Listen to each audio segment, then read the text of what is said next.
2020 সালে অপহরণ হয় টেকনাফের নীলার রঙ্গিখালী এলাকার জসিমউদ্দিন। পরে পরিবারের কাছে মুক্তিপণের টাকা দাবি করা হয়।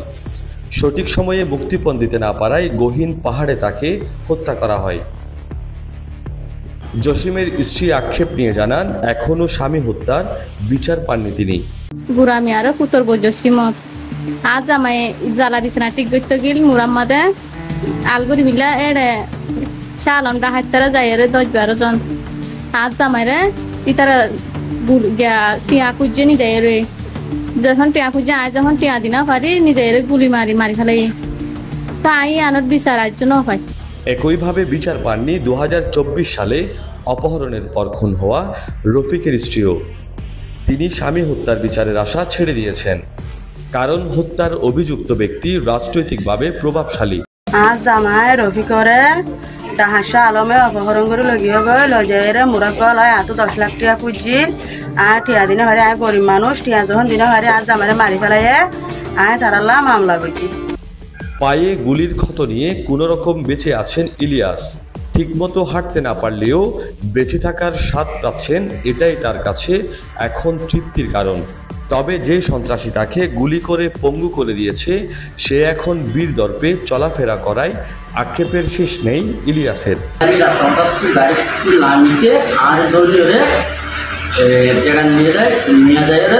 তারপরে মুক্তিপণ 12 লাখ টাকা মুক্তিপণ করছে, তারপরে তো তাই মনে করি না পারি 3 লাখ টাকা মুক্তিপণ লোন করি আর আমাদের টাকার সাল তারা গুলি মারছে।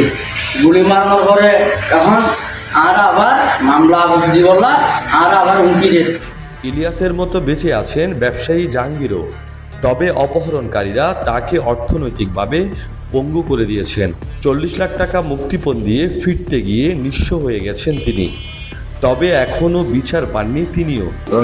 আলম দাহাইট ওই 10-15 জন আয়রে আড়ালাদা তো অপহরণ করি গালে ফারণ লগিল গই কিন্তু আবার যাতে আগর কোনো লোক যাই না এটা ঘর যাতে হামলা করছে পর আর 40 লাখ টাকা মুক্তিপণ লইরে আর সারি দিয়ে পারছে 2 লাখ টাকা দেই কিয়তিয়া হতে গরু বেশি দেবে এর ব্যবসা করলে চাঁদা দিয়া করিব চাঁদা করছে চাঁদা নদী মগরি হত্য খানা কামত যতদিন আয়রে আর তুলি লই যায় 7 দিন সরাই বান্ধি রাখি 4 লাখ টাকা মুক্তিপণ লইয়া শাহ আলমে এটা অপহরণ করে দেয় একমাত্র শাহ আলম। শুধু তারা নয়, এমন অসংখ্য ভুক্তভোগী এখন নীলা ও হোয়াইটকং ইউনিয়নের ঘরে ঘরে। কেউ অপহরণের শিকার হয়েছেন, কেউ শিকার হয়েছেন হত্যাকাণ্ডের, আবার কেউ কেউ বিনা কারণে ভুক্তভোগী হয়েছেন। যে সন্ত্রাসীর কারণে টেকনাফের এত বিপুল সংখ্যক মানুষ ভুক্তভোগী তিনি হলেন নীলার শীর্ষ সন্ত্রাসী ও অপহরণ চক্রের প্রধান শাহ আলম। ইয়াবা পাচার ও ছিনতাইয়ের বড় একটি চক্র নিয়ন্ত্রণ করেন তিনি। মতের অমিল বা পথের কাটা হলেই দুনিয়া থেকে সরিয়ে দেওয়ার অভিযোগ রয়েছে তার বিরুদ্ধে। দীর্ঘদিন ধরে একচ্ছত্রভাবে অপরাধ জগৎ নিয়ন্ত্রণ করে আসছেন শাহ আলম। তার চক্রের সদস্যরা টেকনাফের বাহারছড়া, হোয়াইকং, নীলাসহ বেশ কিছু এলাকায় সক্রিয়। বনের গহীনে রয়েছে বেশ কয়েকটি অপহরণের ঘাঁটিও। সম্প্রতি র্যাবের নেতৃত্বে যৌথ বাহিনীর অভিযান চালিয়ে শাহ আলমের অপহরণের আস্তানা শনাক্ত করে পরে এগুলো গুড়িয়ে দেওয়া হয়। এ সময় তাদের কবল থেকে একজন রোহিঙ্গা ভিকটিমকে উদ্ধার করা হয়। আটক করা হয় শাহ আলমের সহযোগী বহিষ্কৃত সেনা সদস্য সুমন মুন্সিকেও। র্যাবও বলছে শাহ আলম অপহরণ চক্রের প্রধান, তাকে ধরতে গোয়েন্দা নজরদারি বাড়ানো হয়েছে।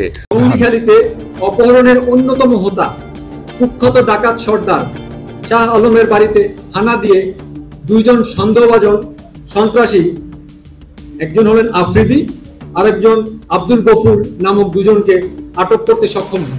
মরিচা বাজার থেকে বর্ণিত অপহরণের সাথে সংশ্লিষ্ট মূল অপহরণকারী বরখাস্ত সৈনিক মোহাম্মদ সুমন মুন্সিকে আটক করতে সক্ষম হন। থানা পুলিশের রেকর্ড অনুসারে অপহরণ, মাদক, ডাকাতি সহ বিভিন্ন অপরাধে শাহ আলমের বিরুদ্ধে 28টি মামলা রয়েছে। এসব মামলায় বিভিন্ন মেয়াদে কারাভোগও করেছেন, কিন্তু কারাগার থেকে বের হয়ে ফের জড়িয়ে যান অপরাধ কর্মকাণ্ডে।